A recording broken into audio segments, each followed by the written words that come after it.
आणि सगळ्यात महत्वाचं म्हणजे आपण कुठून सुरू करू आणि कुठं संपवू हेच मला आता समजेन असं झालं. 70चा तो काळ होता.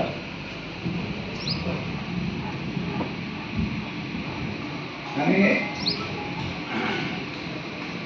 माझी पोस्टिंग इथे झाली, मी करून घेतली होते, कारण माझे सासू जेव्हा पंचायत समितीमध्ये ऑफिसर होते आणि बिंदू साहेब इथे त्यावेळेला व्हिडिओ होते, तर त्यांनी सांगितलं वगैरे डॉक्टर चांगले तुझा निघालो तिथून बस आलो कळमडला.